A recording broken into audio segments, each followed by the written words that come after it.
BUMN dalam tata kelola kapitalistik oleh Dia Dwi Arista.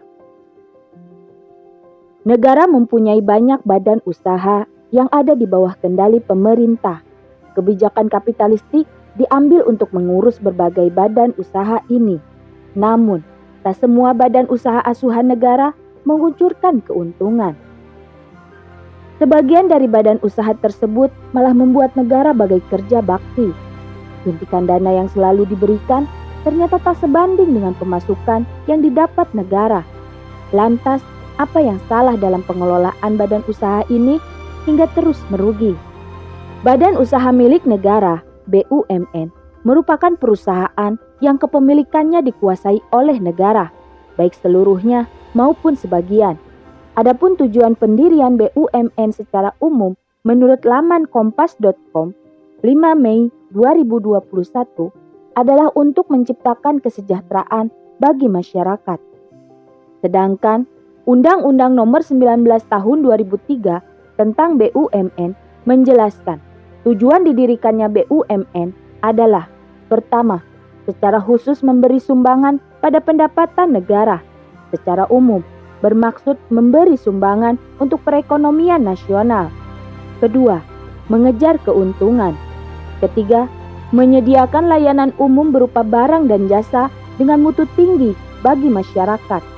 Keempat, perintis berbagai kegiatan usaha yang belum tersentuh oleh swasta dan koperasi.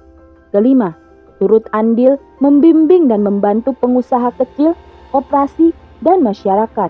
Keenam, BUMN menjadi penyelenggara perekonomian nasional untuk menciptakan kesejahteraan sebagaimana yang disebutkan oleh Undang-Undang Dasar 1945. BUMN yang dimiliki negara ternyata tak selamanya bisa memonopoli berbagai jenis perekonomian dalam negeri. Banyak BUMN yang kerap dikucuri dana oleh pemerintah, namun sepak terjangnya malah kian melemah. Hingga tujuan negara dalam meraup keuntungan malah berbalik merugi. Bahkan, tak hanya sekali suntikan dana dilakukan, namun hasil masih tetap sama, yang akhirnya membuat pemerintah merasa jengah untuk terus menghidupi para BUMN yang sakit ini. Jika dilihat dari dekat, terdapat beberapa faktor yang menyebabkan kerugian dari BUMN. Antara lain adalah investasi sia-sia, misinvest berdampak pada beratnya pengeluaran yang tak sebanding dengan pemasukan. Hal lain yakni telatnya pembayaran PSO (Public Service Obligation) oleh pemerintah. Juga disinyalir sebagai alasan kerugian berbagai BUMN. Ketika PSO tidak dibayarkan, maka akan membebani BUMN yang ada, hingga kerugian tak terhindarkan. Pengamat ekonomi John Palinggi mengatakan jika kerugian BUMN disebabkan adanya niat jahat dari orang yang mengurus perusahaan tersebut. Selain itu, ia juga mengatakan ruginya BUMN disebabkan kurangnya pengawasan dari Menteri BUMN. Ia menjelaskan lebih lanjut bahwa kerugian sebagian BUMN karena kecerdikan pengelola dalam merekayasa laporan keuangan, ditambah dengan minimnya kontrol, menjadikan PMN, penyertaan modal negara, dan subsidi dari pemerintah yang selalu dikucurkan ambruk.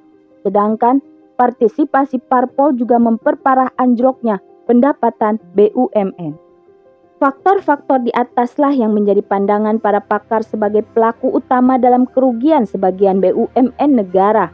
Namun, apakah faktor tersebut adalah alasan utama meruginya BUMN? Atau justru faktor di atas adalah imbas dari diterapkannya manajemen kapitalistik dalam pengelolaan perusahaan negara? Penggunaan kapitalisme dalam kebijakan-kebijakan negara tak ayal juga berpengaruh pada kebijakan ekonomi. Ekonomi Indonesia diatur dengan karakter khas kapitalistik. Peran BUMN juga kian jauh dari kesertaan masyarakat dalam pengelolaannya. Begitu pula dengan pengaturan BUMN yang dapat diprivatisasi, menunjukkan bahwa aset negeri ini sudah banyak dikendalikan oleh swasta, yang tentu rakyat sebagai pemilik sahnya tidak akan mendapat keuntungan dari BUMN tersebut. Kekayaan yang mengalir hanya bermuara di tengah para elit penguasa dan pengusaha. Maka tak heran jika masyarakat Indonesia masih berada dalam kemiskinan struktural sebagai akibat penerapan sistem ekonomi kapitalis. Pengelolaan dengan sistem inilah yang menciptakan petaka abadi bagi aset-aset negara seperti BUMN. Ketidakcakapan pengelola, tidak adanya pengawasan, dan manajemen kapitalistik mendorong ambruknya aset negara. Imbasnya tentu akan menyentuh lapisan terbawah pada masyarakat. Sebab tujuan BUMN sejatinya adalah memenuhi kebutuhan masyarakat luas. Namun, ketika sudah masuk pada pusaran kapitalis, kecil kemungkinannya masyarakat mendapat seteguk keuntungan. Pendapatan negara akan berkurang jika swasta sudah menguasai sebagian besar BUMN. Akibatnya, negara akan mencari sumber pemasukan lain dengan cara utang dan menaikkan pajak, hingga menaikkan harga barang produksi, sebagaimana yang terjadi saat ini.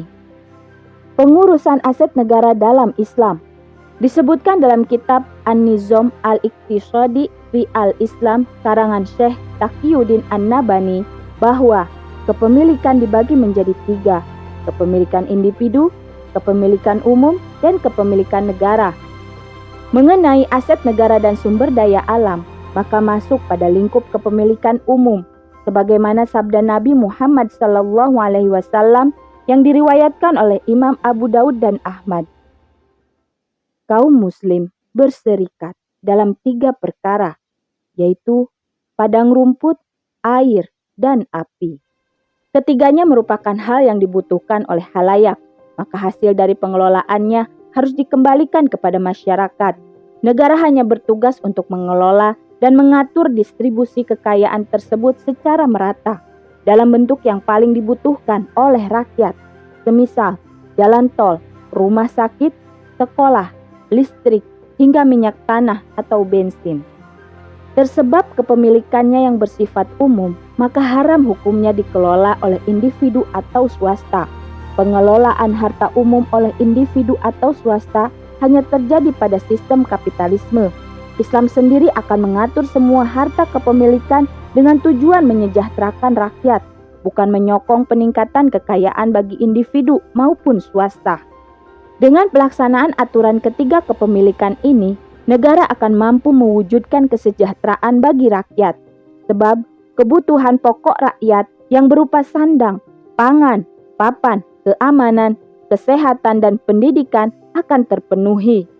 Negara yang menerapkan aturan kepemilikan ini disebut khilafah, yang menjadikan syariat Islam sebagai satu-satunya hukum yang diterapkan dalam negara. Pengelolaan aset negara dengan manajemen kapitalistik cenderung merugikan rakyat, sebab sifat kapitalis adalah mengutamakan kesejahteraan pemilik modal, bukan rakyat. Sehingga ketika BUMN dengan manajemen kapitalistik merugi, negara akan dengan mudah meninggalkan aset tersebut daripada membenahi secara total, bukan hanya mengucuri dana dan lepas tangan. Ujung-ujungnya, pemenuhan kebutuhan rakyat didapat dari membuka saluran impor. Sebab aset negara ini adalah aset yang dibutuhkan oleh masyarakat luas. Begitu pula status kepemilikannya adalah milik rakyat. Maka negara tidak berhak untuk membubarkan, bahkan menjual aset-aset tersebut. Allahu a'lam bishawab.